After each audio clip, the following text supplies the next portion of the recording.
ആ അപ്പം നമ്മളിന്ന് നമ്മളുടെ പ്ലാവിൽ ചക്ക ഉണ്ടായത് കാണാൻ പോവാം കേട്ടോ. ഓക്കെ,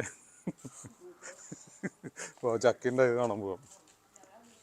ഏ പോകുമ്പേ അല്ല, അപ്പം നമുക്കിതിൽ നമ്മുടെ പ്ലാവ് നോക്കിയിട്ട് വരാം. പോണ വഴിക്കുള്ള ചെടികളാണ് ഈ കാണുന്നത്. ഈ ചെടിയൊക്കെ നമുക്കെടുത്ത് അവിടേക്ക് വെക്കണം കേട്ടോ. കേട്ടോ, ഓക്കെ. ആ അല്ല പിന്നെ ആരോടെ ഇതിൻ്റെ ഉള്ളിൽ വല്ല പാമ്പൊക്കെ ഉണ്ടാവും ഇങ്ങനെ ഇതുപോലെ അടക്കി വെച്ചാലേ.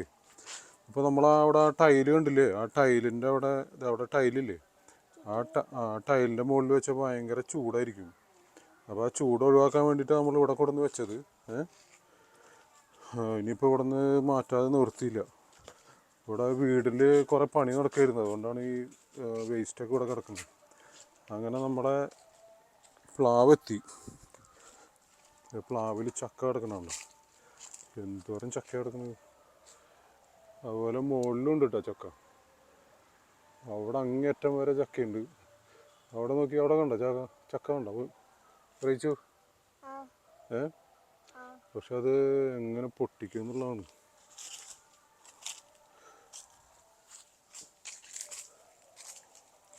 ഇതൊന്നും അങ്ങനെ കല്ലെറിഞ്ഞാലൊന്നും പറ്റില്ല. അതുകൊണ്ടാ ചക്ക നോക്കിയാൽ അവിടെ.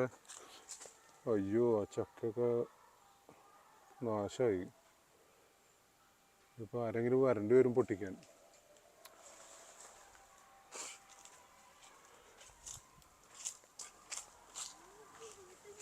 പിന്നെ ഇവിടെ ഒരു ജാതി നിൽക്കുന്നുണ്ട്.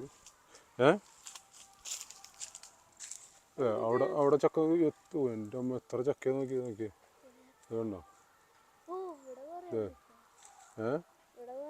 ആ ഒരുപാട് ചക്കയുണ്ട്. ഇത് ഒരാളെ വിളിച്ചിട്ട് നോക്കേ ഇറക്കാൻ പറ്റുമോ നോക്കാം. പക്ഷെ എല്ലാം കൂടി ഒരു ദിവസം ഇറക്കാൻ പറ്റില്ല, അതല്ലേ പ്രശ്നം.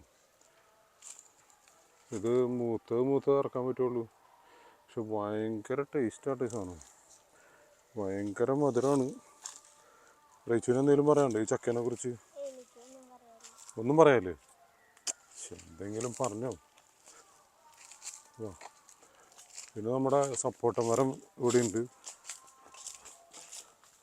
ഇവിടെ പറമ്പൊക്കെ ആകെ തെങ്ങ് കയറിയിട്ടേ നിറച്ച് വേസ്റ്റ് ഓലപ്പട്ട എല്ലാം വീണ് കിടക്കുകയാണ്.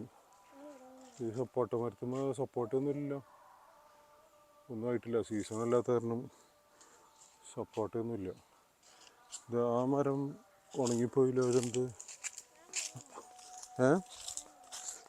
പോരെ.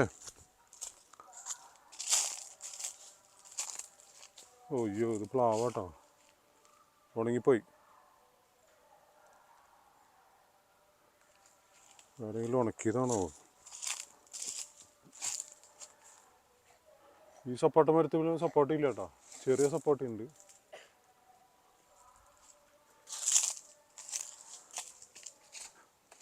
ചെറിയൊരു പപ്പായ. എന്തോരം ചക്ക ഒരുപാടുണ്ട്. ചൂട് കാരണം നമ്മുടെ ജാതിയൊക്കെ കുറച്ച് വാടി തുടങ്ങിയതുണ്ടോ. ഇതൊക്കെ നന്നായി നനയ്ക്കാതെ നിവൃത്തിയില്ല.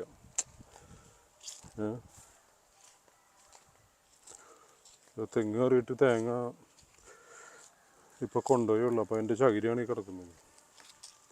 നമുക്ക് ഈ ചട്ടികളൊക്കെ ഇവിടെ നിന്ന് മാറ്റിയാലോ? അപ്പോൾ ആദ്യം നമുക്ക് അർബാനെടുത്ത് കൊണ്ടുവരാം, അല്ലെങ്കിൽ ഓരോന്നോരോന്നായിട്ട് എടുത്ത് വെക്കാൻ പറ്റുമോ? റീച്ചുവിൻ്റെ അഭിപ്രായം എന്താ? ചട്ടികൾ ഓരോന്നോരോന്ന് എടുത്ത് വെക്കാൻ പറ്റുമോ? ചെറുതൊക്കെ എന്നാൽ ആദ്യം കഴുകിയിട്ട് എടുത്ത് വയ്ക്കാം. നീ കഴുകുമോ? പുല്ലുണങ്ങിയില്ലേ? ആദ്യം നമുക്ക് ഇവിടുത്തെ പുല്ല് മമ്മിയോ നമുക്ക് ഈ പുല്ലൊക്കെ പറിക്കാം. ഓക്കെ, ഇത് കളയണ്ടല്ലോ തുളസി. ഇവിടെ ഈ വേസ്റ്റ് പുല്ലുകൾ കണ്ടോ, ഈ പുല്ലൊക്കെ പറിക്കണം കേട്ടോ. ഇതെങ്ങനെ പറിക്കിയത്?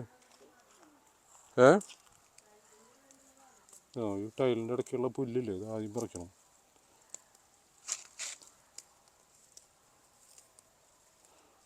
പറിച്ചാലും ഈ സാധനം പിന്നെ കയറി വരും. പിന്നെ ഇവിടെ ഒന്ന് ക്ലീൻ ആക്കണം.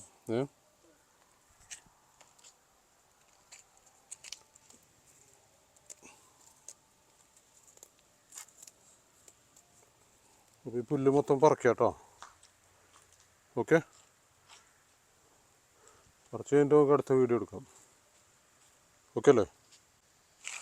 ഇതൊക്കെ പറിച്ചെടുക്കുക. ഓക്കെ,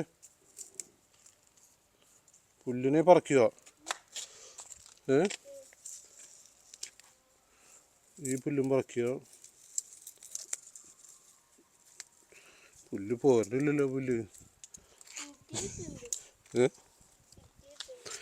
കിട്ടണുണ്ടോ? ഇതുപോലെ പുല്ലൊക്കെ പറിച്ചെടുത്താൽ മതി. പറിച്ചിട്ട് അവിടെ തന്നെ ഇടരുത് കേട്ടോ. പുല്ല് വരാതിരിക്കാൻ വേണ്ടി നമ്മൾ ചെയ്ത പണിയാണ് ഈ മാറ്റിങ് കേട്ടോ. ഇത് മറ്റേ ഈ ടാർപ്പായൊക്കെ വെക്കുന്ന ഷോപ്പ് ഉണ്ടല്ലോ, അവിടെ മേടിക്കാൻ കിട്ടും. ഇപ്പോൾ നമ്മളിതിട്ട് എത്ര നാളായി? ഒരു കൊല്ലമായില്ലേ? ഒരു കൊല്ലമൊക്കെ ആയി കാണും.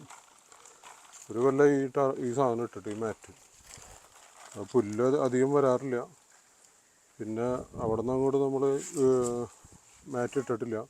ആ സൈഡിലിട്ടു അല്ലേ? ഈ സൈഡിൽ നമ്മൾ പുല്ല് വരാതിരിക്കാൻ മാറ്റ് ഇട്ടതാണ്. ഇതിട്ടില്ലെങ്കിൽ ഇവിടെയൊക്കെ പെട്ടെന്ന് പോയി പുല്ല് മുളയ്ക്കും. അതുകൊണ്ട് നമ്മൾ ഈ മാറ്റ് ഇട്ടിട്ടാണ്. ഇപ്പോൾ ഒരു കൊല്ലത്തിന് മേലെയായി, ഒരു കൊല്ലത്തിന് മുകളിലായി ഈ മാറ്റ് ഇവിടെ ഇട്ടിട്ട്. നഷ്ടമൊന്നുമില്ല. ഇതിപ്പോൾ മൊത്തം ഇടാനായിട്ട് നമുക്ക് മാക്സിമം വന്നത് ഒരു 2500 രൂപ വന്നിട്ടുള്ളൂ അല്ലേ അറിയിച്ചു? പിന്നെ നമ്മുടെ പാഷൻ ഫ്രൂട്ട്, നെറ്റ്, അങ്ങനെ പല ചെറിയ ചെറിയ വ്യത്യാസങ്ങൾ വരുത്തി നമ്മൾ ഗാർഡൻ നന്നാക്കിക്കൊണ്ടിരിക്കുകയാണ്. ഇതൊക്കെ ഓക്കെ അല്ലേ? പിന്നെ ഇത് നമ്മുടെ വീട്ടിലുണ്ടായ ഒരു ചെടിയാണ്. ഒരു 10 വർഷത്തോളമായിട്ട് ഇതിങ്ങനെ നിൽക്കുമായിരുന്നു കേട്ടോ. 10 വർഷം കഴിഞ്ഞപ്പോൾ ഇവിടെ നിന്ന് ഈ ഒരു തണ്ട് ഇങ്ങനെ വളർന്ന് ഇങ്ങനെ വലുതായി വന്നു. എന്നിട്ട് നിറച്ച് പൂക്കളുണ്ടായി. അത് ഇപ്പോൾ ഈ സാധനം, ഈ തണ്ട് ഇങ്ങനെ വന്നിട്ട് ഒരു കൊല്ലമായിട്ട് ഇതിങ്ങനെ നിൽക്കുകയാണ്. ഇവിടെയൊക്കെ നിറച്ച് പൂക്കളുണ്ടായിരുന്നു. ആ പൂക്കളൊക്കെ വാടിപ്പോയിട്ട് ഇപ്പോൾ വീണ്ടും വേറെ എന്തോയൊക്കെ വളർന്നു വരുന്നുണ്ട്. അത് ചിലപ്പോൾ മിക്കവാറും നല്ല പൂവുണ്ടാവാനുള്ള സാധ്യതയുണ്ട്. അതുകൊണ്ട് ഞങ്ങൾ വെട്ടാതെ ഇങ്ങനെ നിർത്തിയേക്കാണ്. ഇതൊക്കെ ഒരു പച്ച കളറായിരുന്നു. ഇതിപ്പോൾ ഒരു മഞ്ഞ പഴുത്ത കളർ വാടിയ പോലെയായി. പക്ഷേ സാധനം കംപ്ലൈൻ്റ് ഇല്ലാതെ ഇപ്പോഴും അവിടെ നിൽക്കുന്നുണ്ട്. പിന്നെ അതിൻ്റെ തൈയാണ് ഈ മുളച്ചതെല്ലാം. ഈ സൈഡിൽ കാണുന്നതൊക്കെ അതിൻ്റെ തൈയാണ്. അതിൽ നിന്ന് വീണ വിത്തുകൾ വീണിട്ട് ഉണ്ടാവും. ഇതുമേന്ന് ഉണങ്ങി വീണ വിത്തുകളുണ്ടല്ലോ, ആ വിത്തുകൾ താഴ്ത്ത് വീണിട്ട് ഉണ്ടായിട്ടുള്ള തൈയാണ് ഇതൊക്കെ. അപ്പോൾ നേരത്തെ പറഞ്ഞത് തെറ്റാട്ടോ. ഇത് തന്നെ മുളച്ചതാത്രേ. ഇത് തന്നെ മുളച്ചതാണ്. എങ്ങനെ തന്നെ മുളയ്ക്കണത്? അപ്പോൾ ഇതിൻ്റെ ഇത് കുലുക്കി കഴിഞ്ഞ് ഈ സാധനം താഴ്ത്തിക്ക് വീഴും. അയ്യോ ശരി കേട്ടോ. അപ്പം അത് ഉണ്ടാവണില്ല ആക്ച്വലി അല്ലേ? ഇത് അല്ല, ഈ സാധനം ഇല്ലേ, അതെ, താഴ്ത്തി വീണ് ഇങ്ങനെ കിടക്കല്ലേ, അല്ലാണ്ട് തന്നെ മുളയ്ക്കോ? അത് ഭയങ്കര ഒരു സംഭവമാണ് കേട്ടോ. അപ്പോൾ ഇതെല്ലാം ഓരോ വീണതും ഓരോ തൈയായിട്ട് മാറ്റാം വേണമെങ്കിൽ. പിന്നെ നമ്മുടെ കറ്റാർ വാഴ ഉണ്ട് ഇവിടെ. ആദ്യമൊക്കെ നല്ല രീതിയിൽ വളർന്നു വന്നായിരുന്നു. ഇപ്പോൾ ഇതിനധികം വളർച്ച കാണാമല്ലോ കറ്റാർ വാഴയ്ക്ക് അല്ലേ? വെയിൽ കാരണവും. പിന്നെ നമ്മുടെ മുല്ലപ്പൂ വന്നില്ലല്ലോ 365 ദിവസം. അല്ല, നമ്മൾ ഓർഡർ ചെയ്തിട്ടില്ലേ? അത് കാണാനില്ല. 365 ദിവസം ഉണ്ടാവണം മുല്ലപ്പൂ. എന്തായി കഴിഞ്ഞോ? വേഗം ചെയ്യ്. ഏ ആ ഏ അപ്പോൾ അവിടെ ഇന്നത്തെ പണി കഴിഞ്ഞു കേട്ടോ. ഏ അപ്പോൾ വളരെയധികം നമ്മൾ കഷ്ടപ്പെട്ടു അല്ലേ? ഏ കഷ്ടപ്പെട്ട് അവിടുത്തെ പുല്ലൊക്കെ പറിച്ചു.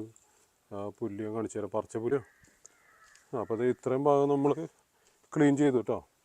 ഓക്കെ, അവിടെ ഈ തെങ്ങിൻ്റെ കടക്കിൽ ഇതൊക്കെ ക്ലീൻ ചെയ്തില്ലേ? പിന്നെ ഇവിടെ ഉണ്ടായിരുന്ന പുല്ലൊക്കെ പറിച്ചു. അപ്പോൾ ഇന്നൊരു ദിവസത്തേക്ക് ഇത്രയും മതി. ഓക്കെ, ഇനിയിപ്പോൾ നമ്മളിപ്പോൾ ക്ഷീണിച്ച ഒരു പരിപാടി. ഇനി ബാക്കി നമുക്ക് നാളെ ചെയ്യാം. ഓക്കെ, ഒരു ബൈ ബൈ പറഞ്ഞു. ഓക്കെ.